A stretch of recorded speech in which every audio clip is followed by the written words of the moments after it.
कहाँ है ये तो पता नहीं, लेकिन 6-7 दिन हुए यहाँ से गए हुए। बच्चों के साथ निकलते हुए देखा था। और हाँ सर, हाथ में सूटकेस भी था। बहुत गुस्से में थी।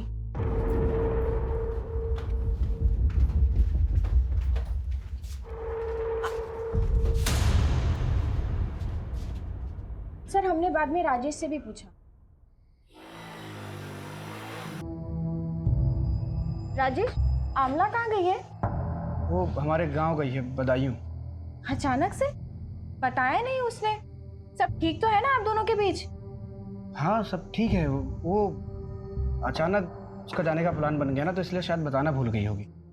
हमें थोड़ा अजीब तो लगा था, क्योंकि सर इससे पहले आमला कभी बदायूं नहीं गई। और वैसे भी सर, पति पत्नी में अगर झगड़ा होता है तो पत्नी मायके जाती है, ना कि ससुराल। उनके बीच झगड़े किस बात पे होते थे? झगड़े होते तो थे, लेकिन किस बात पर होते थे वो हमें नहीं पता।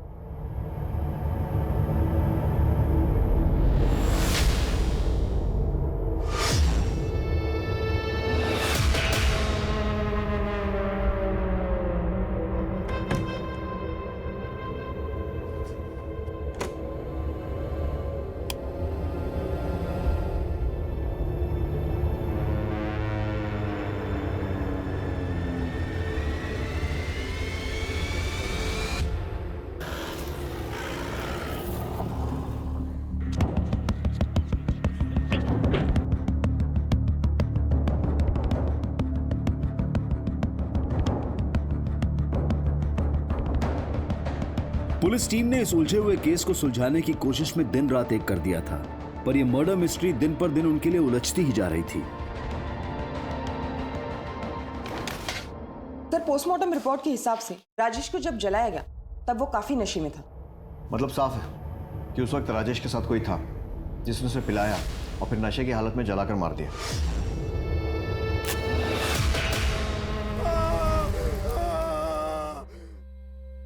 क्राइम स्पॉट से कुछ और? नहीं सर, कुछ नहीं मिला। और आमला? सर, पड़ोसी ने बताया कि आमला राजेश के गांव बदायूं गई है और राजेश की फैमिली बनारस आने वाली।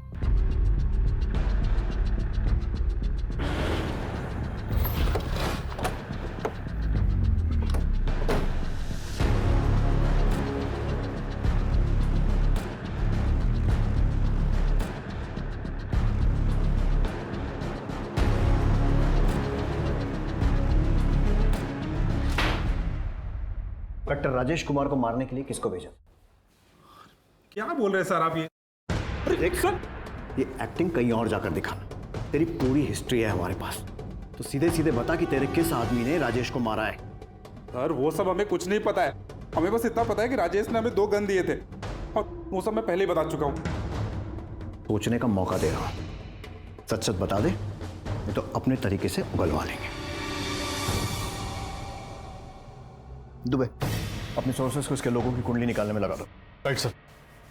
सर राजेश सर बहुत मेहनती और फिट रहने वाले लोगों में से थे। यहाँ तक कि बड़े साहब ने भी अपनी भतीजी गुंजन मैडम को उनसे ट्रेनिंग लेने को कहा था। वो हमारे बेस्ट ऑफिसर थे सर, पर जब से ये इंक्वायरी चल रहा था वो बहुत ज़्यादा परेशान रहने लगे थे, काफ़ी ड्रिंक भी करने लगे थे। किसके कहने पे हमारा नाम खराब करने की कोशिश की तूने? किसके कहने पे हमारा नाम खराब करने की कोशिश की तूने? बोल बेटा, एक बात कान खोल के सुन ले। सच का पता तो हम लगा के रहेंगे। तेरे लिए अच्छा होगा कि तू अपने मुंह से बता दे मुझे। बता किसके कहने पे किया? बोल राजेश, बोल राजेश, बोल राजेश। मुझसे बात नहीं कर सकते, ये मत भूलो कि तुम सस्पेंडेड हो। और ये क्या शराब पीकर आए हो थाने में? सबके सब मिले हुए, सबके सब मिले हुए। लेकिन एक बात कान खोल के सुन लीजिए आप लोग, हमसे हमारी वर्दी कोई नहीं छीन सकता।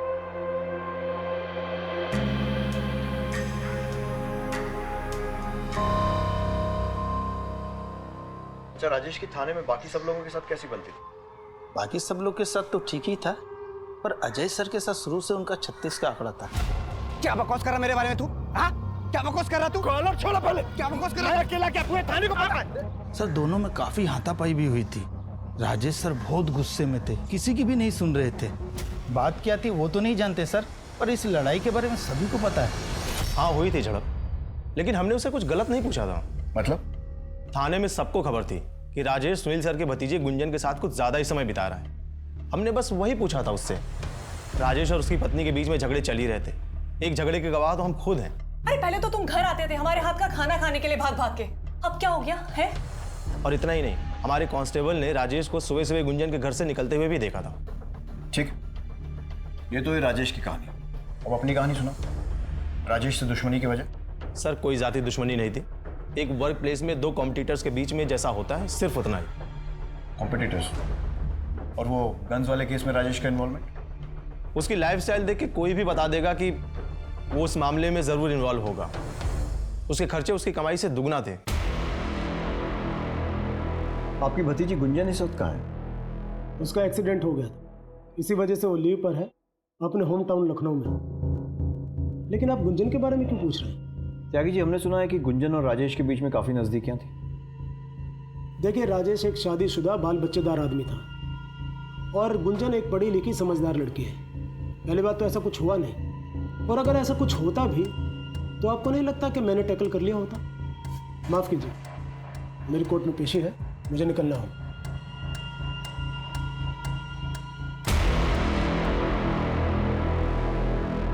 जैसे जैसे इन्वेस्टिगेशन आगे बढ़ रही थी, नए नए खुलासे हो रहे थे। एक पुलिस ऑफिसर की जिंदगी में वर्दी और ओहदे के अलावा कई केसेस की उलझनें भी होती हैं, और कई बार उन उलझनों का असर जाती जिंदगी पर पड़ता है, और कई बार जाती जिंदगी का असर काम पर। राजेश मर्डर केस की अब तक की तहकीकात में दोनों ही पहलू बहुत उलझे हुए मिल रहे थे, और ये केस अब बहुत बड़ा हो गया था।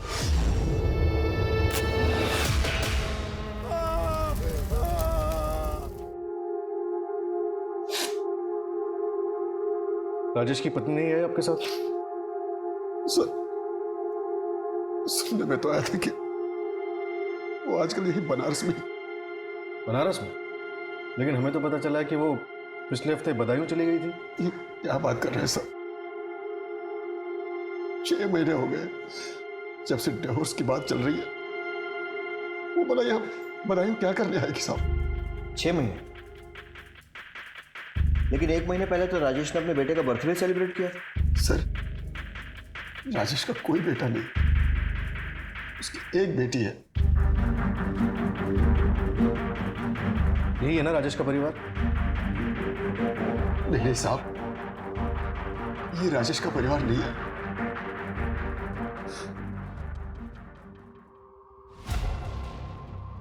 ये नीलम है सर।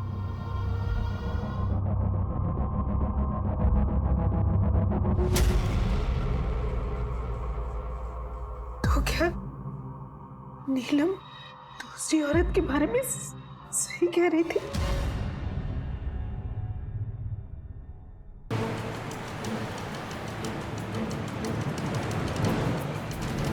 शादी तो बस नाम की थी हमारी। शुरू में ट्रेनिंग के दौरान 3-4 महीने में 1-2 बार आ भी जाते थे। जैसे पिंकी बड़ी हुई और हमने बनारस आने के लिए कहा तो। अरे तुमको पता है सरकारी कामों में कितना वक्त लगता है? क्वार्टर मिलते ही तुमको और पिंकी को अपने साथ ले जाएंगे बस। अली मेरा बच्चा, ऐ शाबाश। किसी तो पापा को पहले तो पिंकी के बीमार होने पर या इसके कॉल करने पर आ भी जाते थे, फिर धीरे धीरे बंद हो गया। मुझे हमेशा से ही ऐसे लगता था कि वो मुझसे कुछ छुपा रहे हैं। तुम यहाँ बनारस में? पिंकी कहाँ है? मासी की है ललनपुर में। अभी तो हम बहुत बिजी हैं, तुम चलो हम शाम को मिलने मासी के घर आते हैं। वो हवलदार भैया बोले आप यही रहते पुलिस क्वार्टर में? हाँ।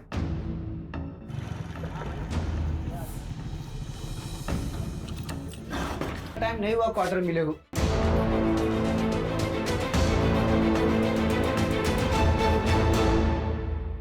उस दिन हमारा बहुत झगड़ा हुआ, यहाँ तक कि हमने बहुत जिद भी की वहाँ रहने के लिए, पर उन्होंने हमें समझाकर गांव भेज दिया। कुछ दिनों बाद तंग आकर हमने उन्हें जब डिवोर्स की बात की तो वो झट से मान गए। यहाँ तक कि जब हमारे पापा भी उन्हें समझाने के लिए गए, बात करने के लिए गए तो। जब राजेश कुछ भी नहीं था तब हमने नीलम का रिश्ता किया था उससे। आज जब राजेश की सरकारी नौकरी लग गई है तो हमारी बेटी को छोड़ देने की बात कर रहा है। वो बेटा रहना नहीं चाहता उसके साथ, तो कैसे जबरदस्ती करे? समझिए, आप समझिए ना उसे। मेरी बेटी नीलम का क्या होगा, पिंकी का क्या होगा? यूं सबको मजदार में छोड़ देना कहाँ की समझदारी है भला? अब राजेश से आखिरी बार कब मिली थी? बनारस आने के बाद हम उन्हें कभी नहीं मिले। कभी भी नहीं? पिंकी की पढ़ाई और हमारी नौकरी में इतना समय निकल जाता है कि हमें फुर्सत मिलती ही नहीं, और हम अब पीछे मुड़कर नहीं देखना चाहते। सर, नीलम को देख के ऐसा बिल्कुल भी नहीं लगा कि उस पर राजेश की मौत का कोई असर हुआ है। क्योंकि राजेश और नीलम का डाइवोर्स भी नहीं हुआ। ऐसे में राजेश की मौत का डायरेक्ट फायदा नीलम को ही होगा। तो क्या सर, अब नीलम भी हमारी सस्पेक्ट लिस्ट में? बिल्कुल। नीलम के कॉल रिकॉर्ड निकलवाओ, और साथ ही साथ ये भी पता लगाओ कि राजेश ने मरते समय आमला का नाम ही क्यों लिखा।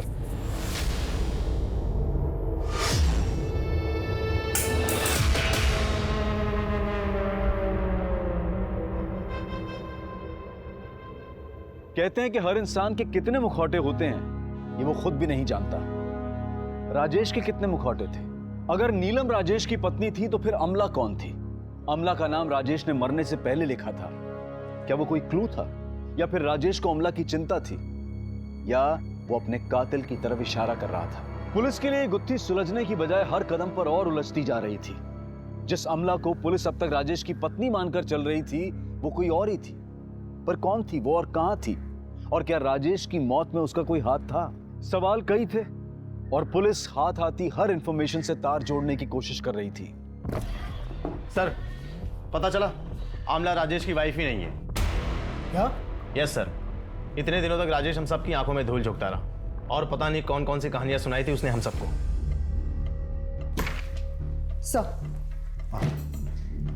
सर, हर सीसीटीवी फुटेज चेक किया, लेकिन राजेश का कहीं पर भी कोई फुटेज नहीं मिला। जिस भी व्हीकल पर डाउट होता है सर्च करो। राजेश किसी ना किसी जरिए से किसी साधन से वहां पहुंचा हो। आसपास वालों से भी पूछताछ जारी रखो। और सर, एक खबर से ये भी पता चला है कि लक्की के घर कुंती नगर थाने से कोई पैसे भेजता था। गीता, तुम लकी के घर जाओ। सर हमने आमला और उसके बच्चों के बारे में पूछताछ की। आमला के बच्चे जिस स्कूल में पढ़ते हैं वहाँ पे पिता की जगह राजेश का नाम नहीं, किसी संजय गोयल का नाम है। इस संजय गोयल के बारे में भी पता किया। ये किसी बैंक में काम करता है। उसे थाने तुरंत बुलाया है।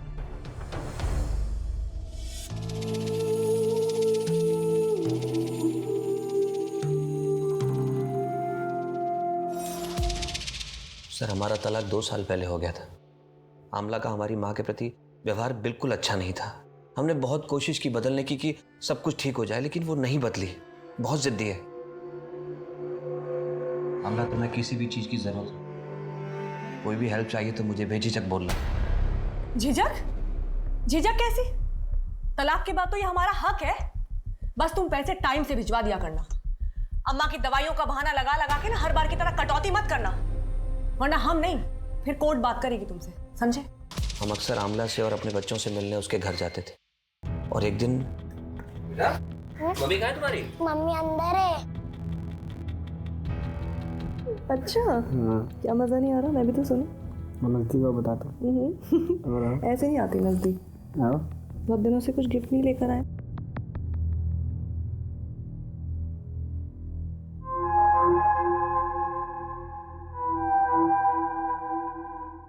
क्या कहा तुमने? शादीशुदा है और एक बच्चा भी है। तुम इससे मिली कहाँ? यहीं रहता है पास में। बेचारा हर दिन मशक्कत करता था खाने के लिए, तो एक दिन हमने सोचा घर पर ही बुला लेते हैं। बस तभी से यहीं का होकर रह गया है। और फिर संजय, तुम तो जानती हो हमारे हाथ के खाने का जादू है ना। एक शादीशुदा आदमी के साथ रहकर तुम्हें क्या मिल जाएगा? और ये बच्चे, इनके बारे में सोचा है कभी? जब ये सब देखेंगे तो क्या असर पड़ेगा उन पर? संजय, बच्चों के बारे में सोचकर ही ये कदम उठा रहे हो। सरकारी नौकरी करता है राजेश, दोनों बच्चों का भविष्य एकदम सुरक्षित रहेगा। और तो और अपनी बीवी को तलाक देने के लिए भी तैयार है हमारे लिए। सर, आमला ने अपनी जिद के आगे किसी की नहीं सुनी, ना तब ना अब। लेकिन हमारा डर गलत नहीं था सर।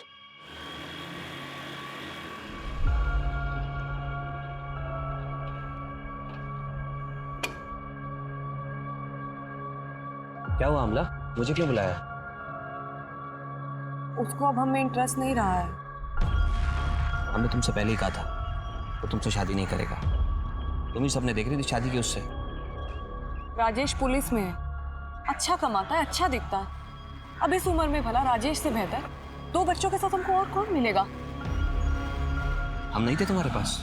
राजेश ने हमारे लिए अपने बीवी बच्चों को छोड़ दिया और तुमने अपनी माँ के लिए हमें ही छोड़ दिया। हम बच्चों की स्कूल की फीस भी भरनी है। हमको तो समझ ही नहीं आ रहा है कि हम इतना सारा खर्चा अकेले कैसे उठाएंगे। चिंता नहीं करो, हम कल ही तुम्हारे अकाउंट में पैसे भिजवा देंगे। आमला से आखिरी बार कब मिले थे? सर मिले तो नहीं, लेकिन कुछ दिन पहले उसका फ़ोन आया था। किसी प्रॉपर्टी डीलर का नंबर मांग रही थी। हमने वो नंबर फॉरवर्ड कर दिया और तब से लेके अब तक हमारी कोई मुलाकात नहीं हुई उससे। हमें उस प्रॉपर्टी डीलर की डिटेल्स चाहिए।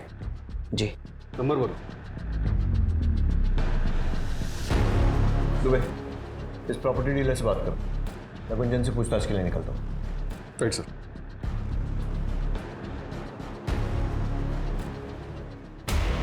बहुत गूंज सुन रहे हैं आपके नाम की गुंजन जी। अब आपकी जबान से सुनना चाहते हैं, उस दिन यानी 10 अक्टूबर को कहाँ थी आप? सर हम ड्यूटी पे थे, आप चाहे तो चेक कर सकते हैं। लोग राजेश और आपके बारे में क्या क्या बातें कर रहे हैं ये तो आपको मालूम ही होगा, तो डिटेल में शुरू से बताइए। हमारा राजेश सर के मर्डर के केस के साथ कोई लेना देना नहीं है। लेकिन राजेश से तो है, और आपको लोगों ने राजेश से मिलते हुए तब भी देखा है जब वो अपनी ड्यूटी से सस्पेंडेड था। वो हमारे मेंटोर थे, हम बुरे वक्त में उनसे मिल भी नहीं सकते। बिल्कुल मिल सकते। फिर तो राजेश के मरने के बाद हॉस्पिटल आकर उसको देखना और हमसे बात करने का समय भी निकाल सकते हैं। देखिए सर, हम राजेश सर को बहुत मानते थे, वो हमें ट्रेन कर रहे थे और हम इमोशनली भी काफी कनेक्टेड थे। और जब हमारा एक्सीडेंट हुआ तब अंकल ने बोला कि मैंने भैया को फ़ोन कर दिया है, वो बस पहुंचने ही वाले होंगे। तुम उनके साथ घर चले जाओ, तुम्हें अच्छा लगेगा। क्या राजेश की मौत का उसके केस से कोई लेना देना हो सकता है? राजेश सर हमेशा कहा करते थे कि उन्हें कोई फंसा रहा है, पर अंकल का कहना था कि राजेश सर अच्छे इंसान नहीं है। मैंने समझाया था ना तुम्हें, राजेश अच्छा इंसान नहीं है, मत पड़ो उसके चक्कर में। देखा क्या सच्चाई है उसकी। अब जैसा मैं कहूँ वैसा करो। तुम्हारे और राजेश के बीच में जो कुछ था उसे भूल जाओ, खामखा बदनामी होगी। कुछ दिन बाद मैं तुम्हारा ट्रांसफर किसी दूसरी जगह कर दूंगा, तुम वहां से अपनी जिंदगी की नई शुरुआत करना। अब तो ऐसी हालत हो गई है कि किसी पे भी भरोसा करने की हिम्मत नहीं होती।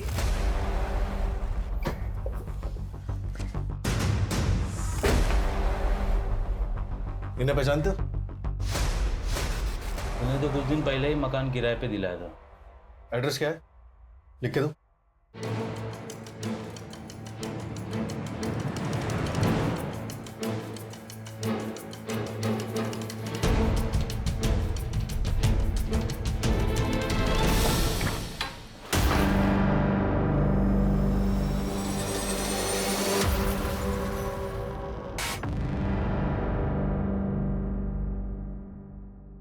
सर, ये आमला के घर पे कुछ तो बड़ा कांड हुआ है, आप प्लीज जल्दी आइए। ठीक है, ओके सर।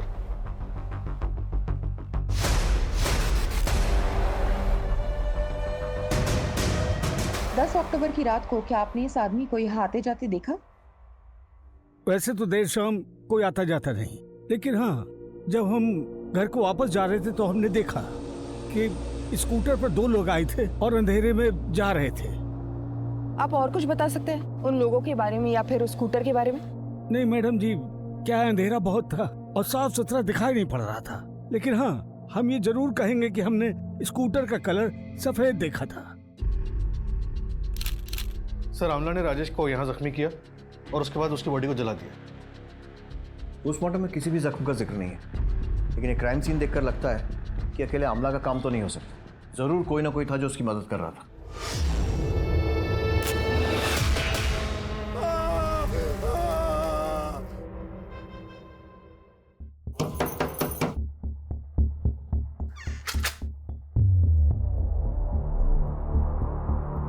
आप कौन? इससे पहले तो कोई और आता था पैसे देने। आप नए हैं क्या? हाँ। ये कब तक छूट कर आ जाएंगे? आप लोग ने बोला था कि 1 महीने में छूट कर आ जाएंगे। ऐसा किसने बोला था? राजेश को क्यों मारा? क्योंकि उसे पता चल गया था कि तुम उसे झूठे केस में फंसा रहे हो। हमने किसी को नहीं मारा और ना ही हमने किसी को झूठे केस में फंसाया है। लेकिन पैसे तो तुम ही भेजते थे ना लकी के घर। हाँ सर, लेकिन वो तो हम सुनील सर के कहने पर करते थे और ये सब मैं सिर्फ प्रमोशन पाने के लिए करता था।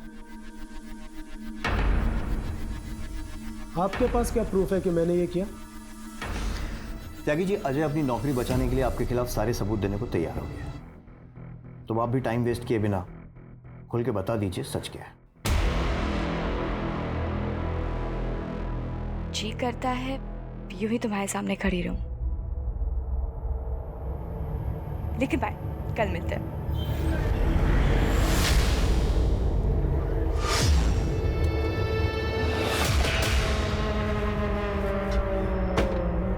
तुम्हें उसे जो सिखाना था तुमने सिखा दिया। तुमसे पहले भी कह चुका हूँ कि उससे दूर रहो, वरना ऐसी जगह ट्रांसफर करूंगा ना, बिजली पानी को तरस जाओगी। आप मेरा ट्रांसफर तो करा देंगे सर, पर गुंजन को कैसे रोक पाएंगे मेरे साथ आने से? जब राजेश फिर भी नहीं माना तो हमने एक तीर से दो शिकार करने के बारे में सोचा। हमने उसे एक ऐसे केस में फंसाया जिससे हम ही उसे निकाल सकते थे। वो जब भी हमारे पास गिड़गिड़ाते हुआ आता तो हम उसके सामने एक ही शर्त रखते, गुंजन से दूर जाने की शर्त। जब इतना फुल प्रूफ प्लान था तो ऐसा क्या हुआ कि आपने अगला कदम उसे मारने का उठा लिया? हमारा प्लान सक्सेसफुल होता उससे पहले ही किसी ने उसे मार दिया। अपने डिपार्टमेंट में और अपने पुलिस स्टेशन के इतने काबिल अफसर के साथ खेल खेलते हुए आपको शर्म नहीं आई? सर, अगर ये काम अमला ने किसी के साथ मिलके किया है तो उसका साथ देने वाला कहीं इंस्पेक्टर सुनील या फिर संजय तो नहीं? क्योंकि संजय हमेशा अमला की मदद करने के लिए तैयार रहता, हमें यहाँ तक पहुँचाने वाला भी संजय ही है। इंस्पेक्टर सुनील सिस्टम से वाकिफ है, वो खुद इस चक्रव्यूह में नहीं फंसेगा। जरूर उसका कोई ना कोई प्यादा होगा जो आमला की मदद कर रहा होगा। सर, मुझे तो कभी कभी लगता है इन सारी औरतों से तंग आके राजेश ने खुद अपना मर्डर प्लान करवाया और खुद आमला को मार के कहीं फरार हो गया। आमला को हर समय पैसों की जरूरत रहती थी। जरा इंस्पेक्टर सुनील और आमला दोनों के बैंक स्टेटमेंट चेक करवाओ। Okay sir. आमला अगर हाथ लग गई तो सच्चाई भी हाथ लग जाएगी। वो सफेद स्कूटर या उन दोनों लोगों के बारे में कुछ पता चला? सर, क्राइम स्पॉट पर जाने वाले सभी रास्ते और आसपास के सभी एरिया के सीसीटीवी फुटेज एक टीम चेक कर रही है। We are checking every possible way. Team से कहो कि कमर कस के तैयार हो जाए, ये कहानी अब क्लाइमैक्स तक पहुंचने वाली है।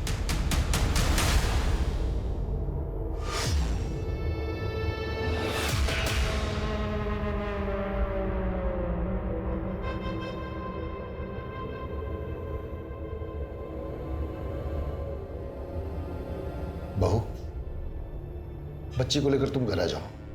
घर? कौन सा घर? हमने तो काफी पहले ही छोड़कर आ जाना चाहिए था।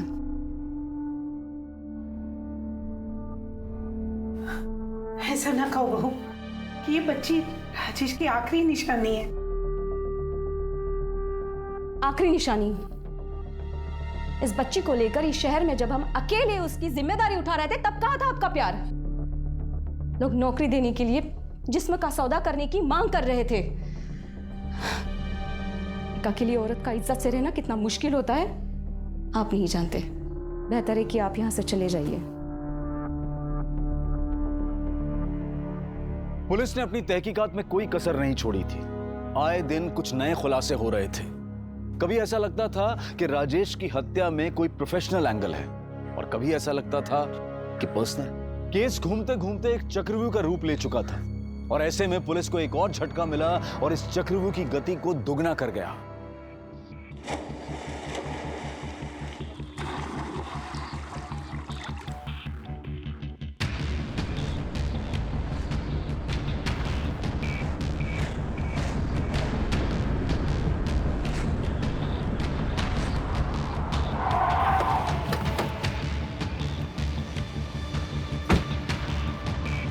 भेजा रही है। इन तीनों का इंटेंशनली एक साथ होना तो इम्पॉसिबल ही। जरूर नीलम ही आमला और राजेश का पीछा करती थी। लेकिन सर, पिछले कुछ दिनों से नीलम की लोकेशन अलग दिखा रहा है। हो सकता है उसने अपना फोन बदल लिया हो या फिर ये सब मर्डर के पहले की तैयारी हो। सर डीएनए रिपोर्ट के मुताबिक घर में आमला के ब्लड के अलावा राजेश का ब्लड भी था। दोनों का? लेकिन फिर कातिल ने इतनी अलग अलग तरीके से दोनों को ठिकाने क्यों लगाया? सर, दोनों को मारने का मोटिव गुंजन और नीलम के पास ही। हो सकता है गुंजन को आमला के बारे में पता चल गया हो और उसने दोनों को मार दिया। तो फिर आमला के बच्चे कहाँ हैं? ये भी हो सकता है कि संजय ने बच्चों को पाने के लिए आमला को मारा और जब बीच बचाव के लिए राजेश आया तो उसे भी मारना पड़ा। लेकिन सर, उस प्रॉपर्टी डीलर का एड्रेस हमें संजय नहीं दिया। सर, मिले तो नहीं, लेकिन कुछ दिन पहले उसका फ़ोन आया था। किसी प्रॉपर्टी डीलर का नंबर मांग रही थी। You're right, हम अपने मदद करने वालों पर शक नहीं करते, लेकिन हो सकता है मदद इस बार किसी इरादे से की गई। इस केस में हम किसी को भी रडार से बाहर नहीं जाने दे सकते। साहब, इसमें हमारी कोई गलती नहीं है। जितना पूछा है उतना बता। हमें पता चला है कि सूटकेस तेरे सामने फेंका गया था। हाँ पर वो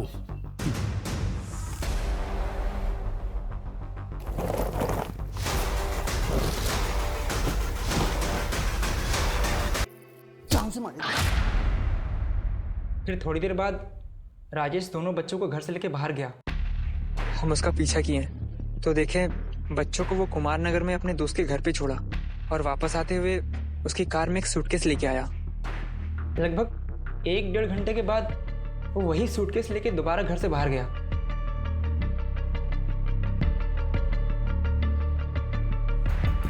हमको कुछ गड़बड़ लगा सर, इसलिए हम अपना दोस्त को फोन करके बुला लिए। उसके बाद हम दोनों राजेश की गाड़ी का पीछा करने लगे।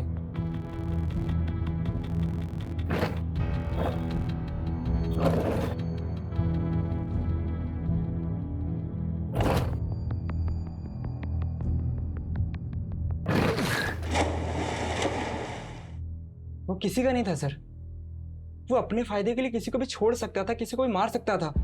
मेरी दीदी को भी इसने बहुत परेशान किया था सर। वो जब भी घर वापस आती थी ना सर, सिर्फ रोते हुए आती थी। हम उसको अपनी दीदी की जिंदगी बर्बाद करने का सजा दिए हैं सर।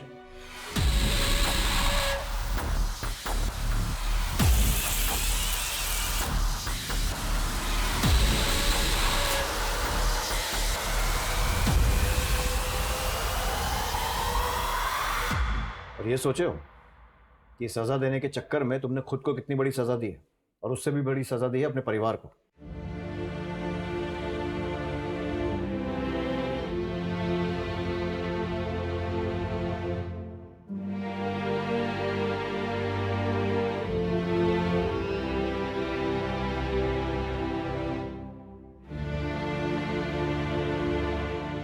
कहते हैं कि एक साथ दो नावों में सफर करना खतरे से खाली नहीं होता, लेकिन राजेश और अमला दोनों ही ये सफर कर रहे थे। बल्कि राजेश की जिंदगी तो 3 तरफ से उलझी हुई थी। मुखौटे लगाकर इंसान कुछ समय के लिए खुश तो हो सकता है, दूसरों को भी खुश कर सकता है, लेकिन ये खुशी लंबी नहीं चलती है। और जब इसका एहसास होता है तो वहीं से शुरू होता है बेचैनी का एक ऐसा सिलसिला जो कभी भी एक खतरनाक अपराध की शक्ल ले सकता है। दोहरी जिंदगी के ताने बाने को सुलझाने के लिए राजेश और नीलेश दोनों ही हत्यारे बन गए। अपनी इच्छाओं को पूरी करना कोई बुरी बात नहीं है, लेकिन हम सही और गलत के बीच के अंतर को समझने की कोशिश नहीं करते हैं, उसके अंजाम की परवाह नहीं करते हैं, और नतीजा हम खुद ही अपनी तबाही के जिम्मेदार बन बैठते हैं। अब मैं अनूप सोनी आपसे विदा लेता हूं। फिर मुलाकात होगी क्राइम पेट्रोल सतर्क के ब्लैक हेडलाइंस अध्याय में एक और चौंका देने वाले केस के साथ। और याद रखें, क्राइम और आपके बीच में सिर्फ इतना फर्क है कि आप कितने सतर्क हैं। सतर्क रहें, सुरक्षित रहें।